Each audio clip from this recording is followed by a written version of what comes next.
Iran, যুক্তরাষ্ট্র কিংবা Russia বিশ্বের শক্তিধর দেশগুলো যেখানে পারমাণবিক প্রযুক্তিকে কৌশলগত শক্তি ও প্রতিরক্ষার হাতিয়ার হিসেবে ব্যবহার করে, সেখানে বাংলাদেশ প্রবেশ করেছে সম্পূর্ণ ভিন্ন এক পথে।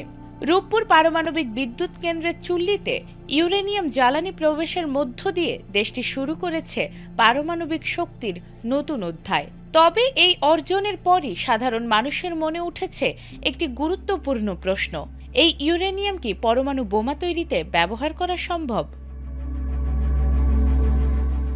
পারমাণবিক বিদ্যুৎ কেন্দ্র হোক বা বোমা, দুটোর মূল উপাদানই ইউরেনিয়াম।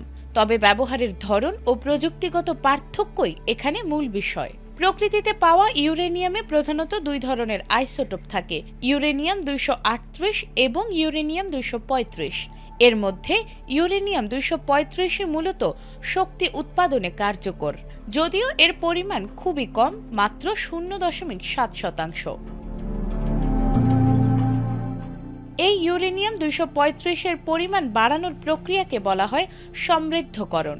আর ইউরেনিয়ামের সমৃদ্ধতার মাত্রাই ঠিক করে দেয় তা বিদ্যুৎ উৎপাদনে ব্যবহার হবে নাকি বোমা তৈরিতে।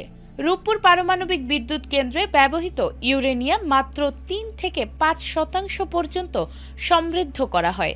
এই মাত্রার ইউরেনিয়াম ব্যবহার করে নিয়ন্ত্রিতভাবে তাপ উৎপন্ন করা সম্ভব, যা থেকে তৈরি হয় বিদ্যুৎ।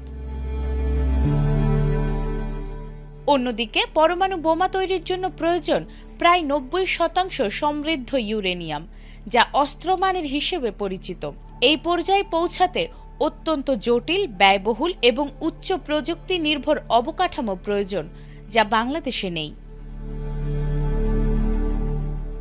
রূপপুর প্রকল্পে উৎপাদিত শক্তি সম্পূর্ণভাবে বেসামরিক ব্যবহারের জন্য নির্ধারিত।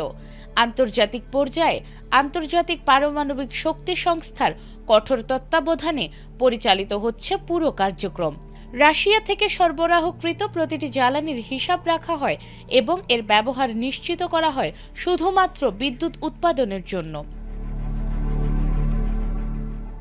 বিশেষজ্ঞরা বলছেন, একটি পারমাণবিক বিদ্যুৎ কেন্দ্র থেকে গোপনে অস্ত্র তৈরি করা বাস্তবিক অর্থেই অসম্ভব, কারণ এখানে ব্যবহৃত প্রযুক্তি, জ্বালানির ধরন এবং আন্তর্জাতিক নজরদারি সবই শান্তিপূর্ণ ব্যবহারের জন্য ডিজাইন করা।